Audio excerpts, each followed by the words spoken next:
Late afternoon, we arrived at the border. A border with no customs, no immigration, and with no border post at all. Southwest Africa, as it is called by the South Africans, or Namibia, as it is called by the rest of the world, are separated by the Orange River.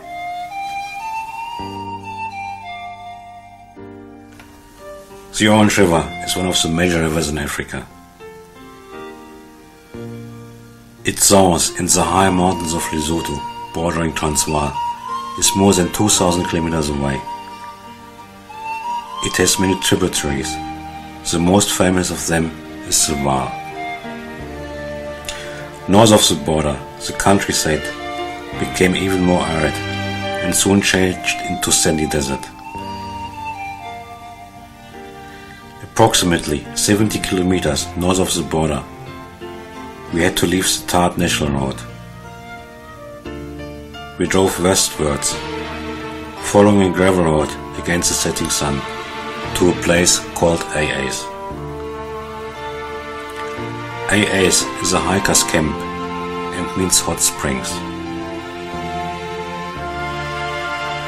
Next morning, the group left in several cars for the descent around 60 kilometers away from AA's. The cars had to leave some kilometers distance between each other to avoid enclosure by whirlwinds of dust and sand trailing each leading car. Vegetation was few and far between, and to find a tree was as difficult as finding a diamond between the rocks or in the sand. However, when we reached the descent, what a gorgeous view down the escarpment into the canyon.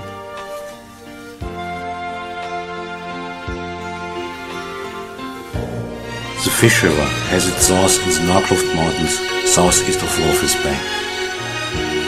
Besides the border rivers of Southwest Africa, Kunini, Kubango and Zambezi in the north and the Orange River in the south, the Fish River is the only river in Southwest Africa that has open water all the year round.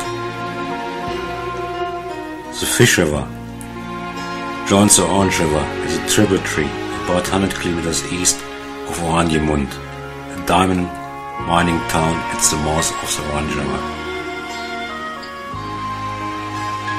The canyon itself is around 160 kilometers long and has a width ranging from a few meters up to 27 kilometers, and it is far away from any larger town. Windhoek in the north and Cape Town in the south are both more than 1,000 kilometers away.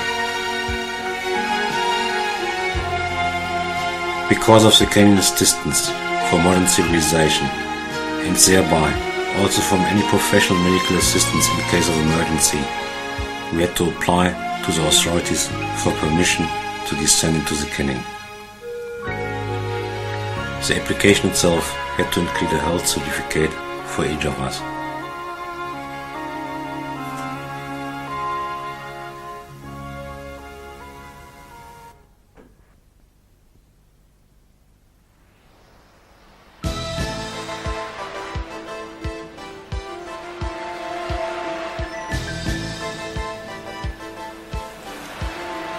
Descending into the canyon was not as hard as I had imagined. During the first few hundred meters, there was an iron chain to fasten. Further down, we had to climb up and down large rocks.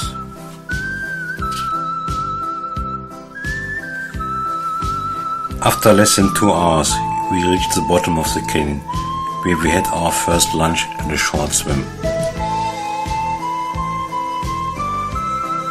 What then followed in the afternoon was one of the hardest physical exercise performed during my whole life. It was pretty hot, and 25 kilograms in my rucksack were tugging me down. Even a second swim in another pool the same afternoon did not help very much. There was a point when I did not believe to make it at all. But early evening I also reached the camp. My first task after arriving at the night camp was to sort out my rucksack. I borrowed some tins of canned fish, sweets and peanuts in the sandy bottom of the canyon, all deep enough to keep it away from the baboons. The saddest thing, however, was to pass a liter of genuine cognac to Johan Visser, cognac which I had brought from Europe into South Africa by myself. Next morning, before sunrise, the Jägermeister's loud "Wakey! Wakey!" was echoed between the canyon walls. Slowly and yawning, one after the other, enrolled out of their sleeping bags. A procedure which became a fixture during the following days.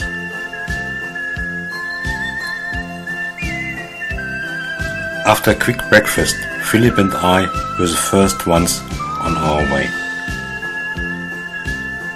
Early sunlight crept into the canyon, only covering the mountain peaks, leaving the rocks, boulders and ponds sleeping in the nightly shade.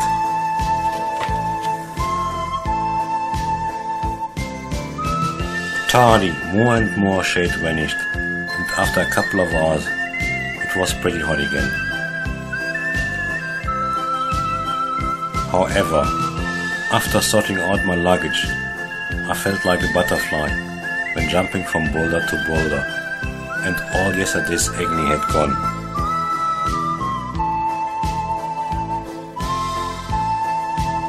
Early afternoon, we reached Palm Springs.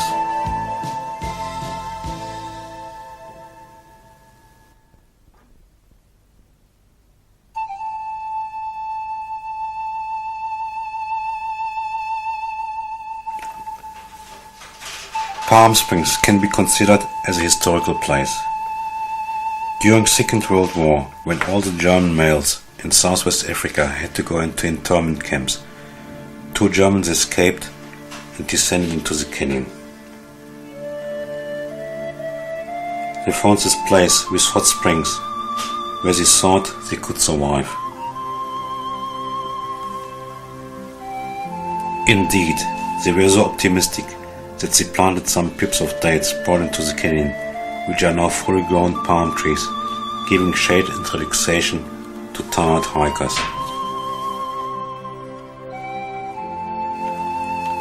As far as the story goes, the 2 Germans survived, and one of them is said of having recovered from cancer by bathing in the hot spring every day. Even so, the second day's afternoon walk was easier than the one after descent. Most of us got tired and thirsty again. Fortunately, water was abundant, and so from time to time I just laid down into a pond and sucked the water up to a point of overflowing. I was one of the few who did not take precaution, like using water purification tablets, and I did not get sick at all. So the water must have been fine. Late afternoon, the canyon widened, and early evening we camped on a large plain just beside a pond. Next morning we were awakened before daylight by the Jägermeister's "Wakey! Wakey!" again, and Philip and I were the first to leave the camp like the morning before.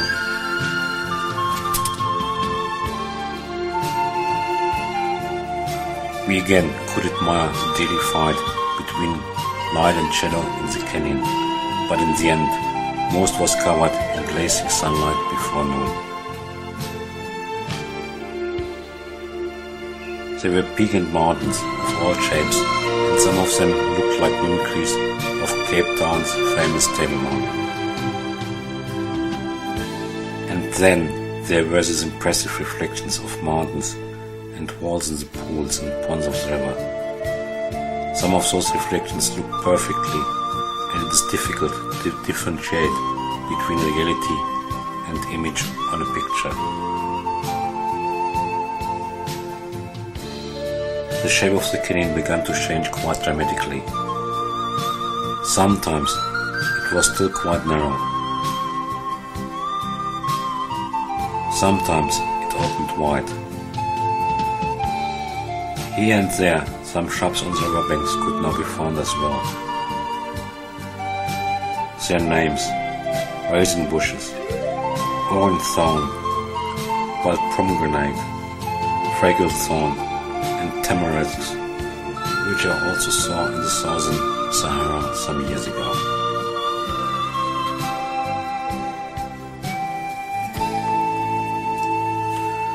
Walking ground changed quite rapidly too. Sandy patches changed with kilometer-long walks jumping from boulder to boulder. Sometimes we walked over quite solid dried river ground, with splits caused by the sun, where white flowers were shooting out.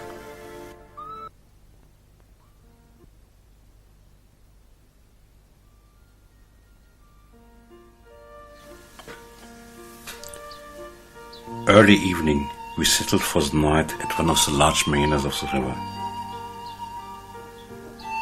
After some discussion, we decided, instead of following the river, to take an abbreviation next morning.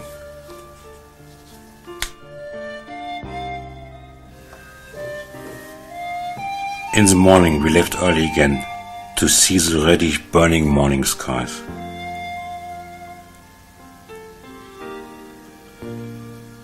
After crossing the river, we had to master a slow ascent, followed by a plain covered with peaks similar to the ones seen in Western movies.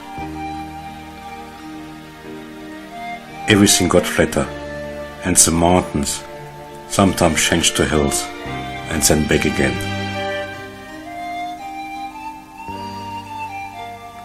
Some hours later, we arrived at a large pond, looking like a lake in the desert.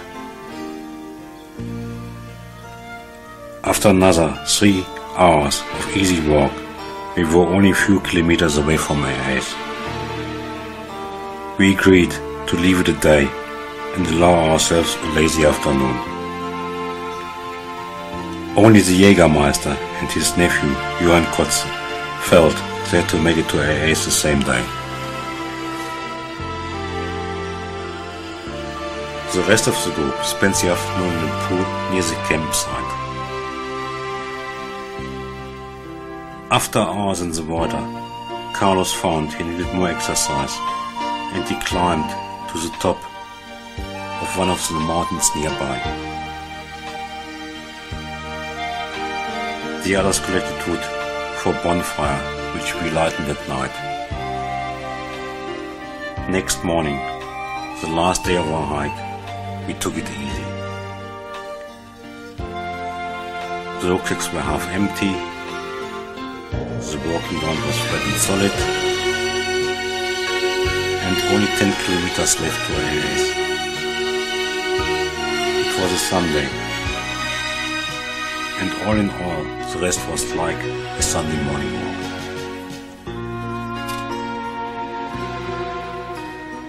The first activity after arriving at AA's, before taking the mandatory picture of the group, was to order a cool winter glider. As far as I remember, everybody had more than one, but nobody got pissed. The camp in AA's is well equipped for hiking. There's even a stand to clean the rucksacks to. The contrast of light and shadows, the canyon walls, the swim in the pools, the loneliness, and the beautiful sunsets, I'm sure will never be forgotten by anyone who participated.